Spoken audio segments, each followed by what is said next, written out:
পোশাকি যাই তাই কথা নাকি? গরু বসলে নিজে আগে গরু হতে হয়। আমার আর আমি তোমার খুঁজে বেড়াচ্ছি। ক্রিসমাস রাখা জামা আমার এই গরু পোষা আমার দিয়ে হবে না গো। তোর পোষা আমার দিয়ে হবে না, ও গরু বেঁচে ভালো, গরু বেঁচে ভালো। আমি না সাদা মনের মানুষ, সাদা জামা গাইতে থাকি, সাদা ভাবেই আমি চলি, সাদা ভাবেই চলবো। তুই সাদা মানুষ, সাদা ভাবেই চলবে, তোমার অমনেই চলবে। তেমনি চলবে না, চলবে কেমনে রে? তুই কি আমার গরু ঘাস দিতে করতে দে? আরে আমি একটা স্ট্যান্ডার্ড ফ্যামিলির মানুষ, আমার পোশাক আশাক তুই বুঝিস না?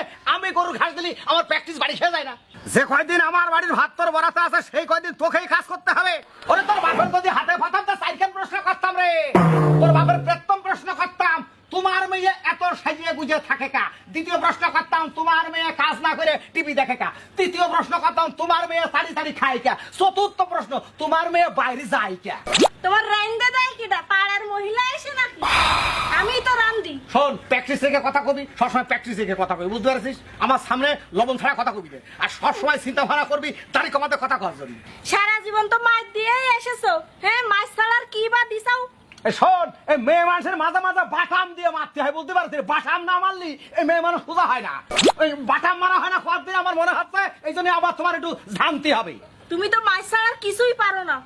আরে আমি বাজার ঘাটে গেলে সমুদ্র মানুষ আমার কি পরিমাণ মূল্যায়ন করা সম্মান করে, আর আমি বাড়ি গেলে আমার বউ আমার মোটে গেলে দাম দিতে না, তার মানে ডাকি। এই চোখের সামনে যতক্ষণ থাকবি ততক্ষণ শরীর পর্যন্ত আমার রক্ত তকবক তকবক করে গরম হবে না। এখন মাই শুরু হয়ে যাবে না, ঘরের মধ্যে যা, ঘরের মধ্যে যা। তারপরে খদ্দের মধ্যে আসলি গরু বেঁচে ভালবো, গরু ছাগল আমি কিছু পুষতে পারবো না। আমি বেড়াবো ক্রিসমাস জামা গাই দিয়ে, আমি গরু ছাগল পুষতে যাবো। আরে নবাব দাদি নিয়ে আসি নাকি?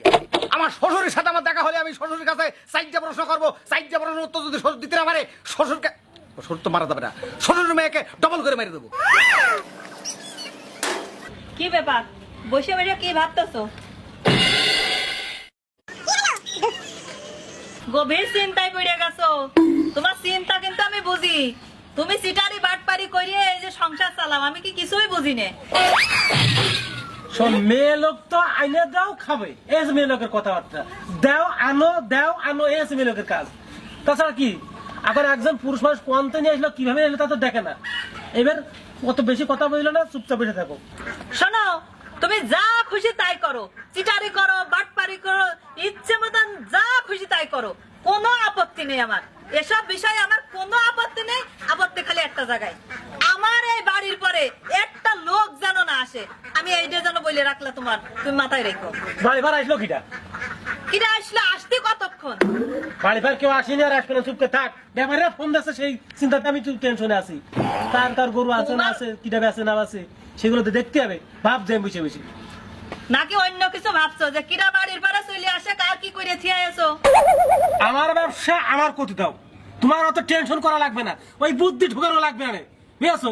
তোমার তো খালি গেলবো নিয়ে আসো, দাও আনো খাবো, এই তাছাড়া তোমার তো জীবনে কোনো কাজ থাকলো না। তুমি থাকো, আনবো খাবো গেলবো, আর কোনো কাজ নেই। এই গরু তো বেচছে, এই গরু তো নিয়ে যাবেন, সমস্যা নেই। আর ভালো মোটামুটি ভালো গরু। ভাই, ও মিষ্টি ভাই, ও ভাই, ও মিষ্টি ভাই।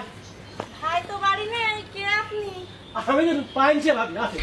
ভাই তো বাড়িই ছিল, কিন্তু কোন জায়গা যে গেল তা তো আমি জানি না। কেন, কি কথা আমার বলা যায় না? না, যে গরু বেচছে এই জন্যই আসলাম। ও হ্যাঁ, গরু তো বেচবেই, কিন্তু এই জায়গায় ছিল, আশেপাশে গেছে হয়তো কোথায়। ওরা না বেচতে পারলি সারা আমার আর ও ভাই এই আছে। ভাই আসসালামু আলাইকুম। হ্যাঁ আসসালাম ওই যে রাহমাতুল্লাহ। গরু বেচতে চাইলাম, তাই আবার আসলাম। তা ভাবির সাথে কথা হচ্ছে ওই গরু সম্বন্ধে। না তো আমার কিছু না। হাই, গরু বেচে আনবো। বুঝতে পারবেন? গরু না বেচতে ভাই আমি এই ক্যালেন্ডার করা জামা আমি ভর্তি পাচ্ছি না, বলতে পেরেছি। আরে আপনি একটা মিষ্টি মানুষ, হ্যাঁ। ও সমস্ত পোষবেন, তা বলতে না পোষবেন কে? গরু পোষে গরুতি। ঠিকই কয়েছে, ঠিকই কয়েছে। আমি গরু পুষতে দে পিরাই গরু হইয়াই গেলাম, ইটুতে পাইছি। হ্যাঁ, আমার ওদের লাভ লস দেখার দরকার নেই, গরু বেশি হেলে দেন। গরু কেনবেন আপনি? দেখ দিন, আমি গরু এখন কে মনে মানে বলেন কি? আমি বেঁচে ফেলবো।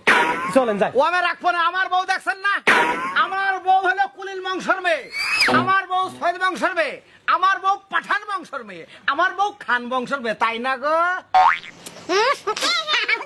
এই জন্য গরু বেঁচে বলবো নেবেন ভাই ওদিকে আমার 3 গাড়ি গরু চলে গিয়ে যাচ্ছি টাকা, আর 1 গাড়ি গরু মাত্র 2টো গরু, তুমি গাড়ি পড়ছে না ভাই। আমি এখন লাভ লসের চিন্তা করবো না, এখন আপনি যা বলবেন তাই দিয়ে দেবো। আমি গরু দেখেছি, একবারে আপনার গরুর দাম 1,10,000। আমি 10,000 টাকা নিয়ে আসছি, এখন নেন আর বেঁচে কিনেছি আপনার টাকা দেবো। এই এত দাম কিন্তু কেউ কইনি বলতে পেরেছে একবারে একে ঠাপে দাম করে ফেলে কত 1,10,000 আমি এটা বুঝতে পারছি না আমি হাতে যাবো কেন দিয়ে দিই ঠিক আছে ভাই তাহলে আমি কবুল করলাম। আমি জানি আপনি ভদ্রলোক মানুষ, আপনি একটা ত্রিশ মার্কার ষাট আচ্ছা এই বাকি 1,00,000 টাকা কবে দেবেন? গরু বেঁচে এসে দিয়ে দেবো আপনার। কয়দিন লাগবে না? তাই দিন আগে চলে আসবো, ঈদের আগের দিন চলে আসছি। ভাই দেন। এই নেন। কোনো টেনশন করো না, আমি আইসাই টাকা দিয়ে দিচ্ছি আপনার। ঠিক আছে, চাও লাগবে না। ও আপনি চিন্তা করবেন না। শোনেন, ঈদের আগের দিন টাকা দিয়ে দিলে হয়ে যাবে। হ্যাঁ ঈদের আগে দিয়ে দেবো। যান গরু দিয়ে দিলাম, যান। আচ্ছা ও দরকারটা কি আছে? ওই তুই দোয়া করে দেন ভাই। হ্যাঁ দিবানে দিবানে যান। আচ্ছা